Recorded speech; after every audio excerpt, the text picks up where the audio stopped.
Et si qui tu étais vraiment dans toutes tes facettes, même dans celles que tu caches, même dans celles qu'on t'a dit d'améliorer, était en fait ton plus grand atout dans ce monde qui change si rapidement.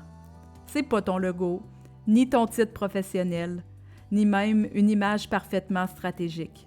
Je te parle pas d'apparence ici, mais de présence et d'énergie. Je te parle de toi pleinement assumé, toi fois 1 million. Parce qu'aujourd'hui, tout le monde devient un média. Pendant que l'IA crée du contenu à la chaîne, ta plus grande force, c'est ta singularité incarnée. Celle qu'on sent dans ta voix, dans ta posture, dans ton énergie. Aujourd'hui, je vais te parler de personal branding. Pas comme d'une image à contrôler, mais par un espace à habiter. Ta marque personnelle, ce n'est pas du marketing de soi.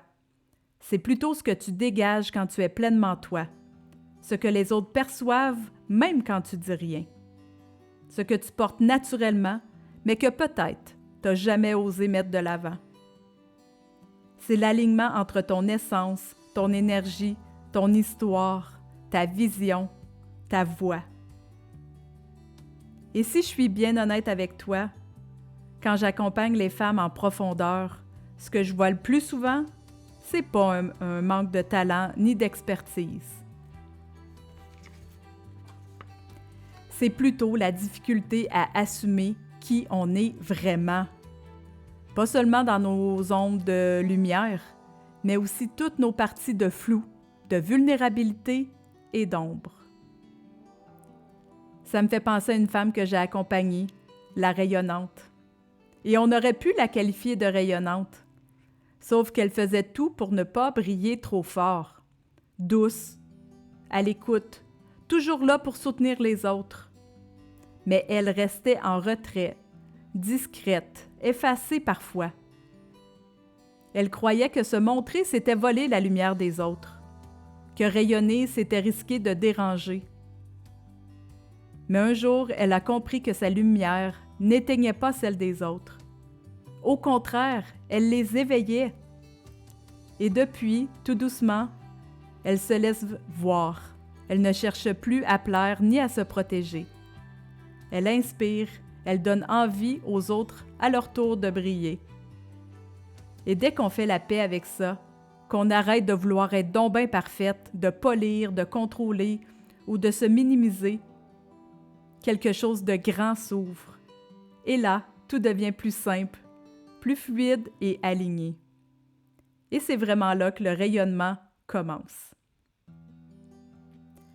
La deuxième chose que je vois le plus souvent, c'est l'espèce de dualité intérieure que les femmes vivent.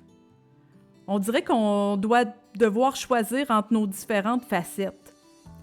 Comme si on ne pouvait pas être douce et puissante, être structurée et intuitive, être spirituelle et stratégique. Mais c'est tout faux et surtout, c'est réducteur. J'ai accompagné une femme que j'appellerai la guérisseuse cachée. Kiné Masso depuis 15 ans, elle parlait de posture, d'anatomie, de mobilité. Tout était tellement pro-fonctionnel. Mais en elle, désormais, ça vibrait autrement. Elle ressentait les choses de plus en plus fort. Elle captait l'invisible.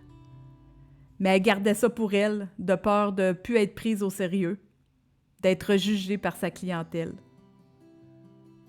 Mais le jour où elle a commencé à en parler tout doucement, avec courage, sans forcer, elle a attiré des clients qui n'attendaient que ça. Elle n'a pas changé de métier, elle a juste arrêté de cacher sa magie. Et c'est là que sa marque est devenue vivante. Et si c'est devenu urgent aujourd'hui, c'est parce que tout s'accélère. Le marché est bruyant. L'IA produit en masse. Les codes changent tous les jours. Tu peux choisir ou non de suivre le courant, ça c'est juste toi qui peux le décider. Et que si tu choisis le chemin, peut-être que tu vas te sentir poussé à montrer une version vendable de toi, une version efficace, polie, séduisante, qui ne va pas te représenter comme tu le désires. Parce que ta vraie force, c'est celle que personne ne peut copier. C'est ta présence authentique, celle qui assume toutes ses couleurs, même celle qui dépasse du cadre. Et oui, c'est le plus difficile, c'est d'assumer qui on est vraiment. Pas ce que tu maîtrises, pas ce que tu veux projeter, mais ce que tu incarnes totalement. Et c'est là que crée le vrai magnétisme. C'est là que tu deviens inoubliable. Et tu te demandes si c'est le bon moment pour réaligner ta marque personnelle? Voici 3 signes qui ne trompent pas. Si tu te sens en transition, en changement, que les clientes que tu attires ne reconnaissent pas ta vraie valeur, que tu portes une image qui est désuète de toi, qui ne colle plus à la femme que tu es devenue, bien alors qu'est-ce qu'on fait? On revient à l'intérieur et on construit à partir de là, parce que c'est ça ta vraie différenciation, c'est incarner qui tu es sans compromis. Et c'est là que tout devient plus simple, plus fluide et plus aligné. Alors dis-moi, est-ce que tu incarnes pleinement ton identité aujourd'hui?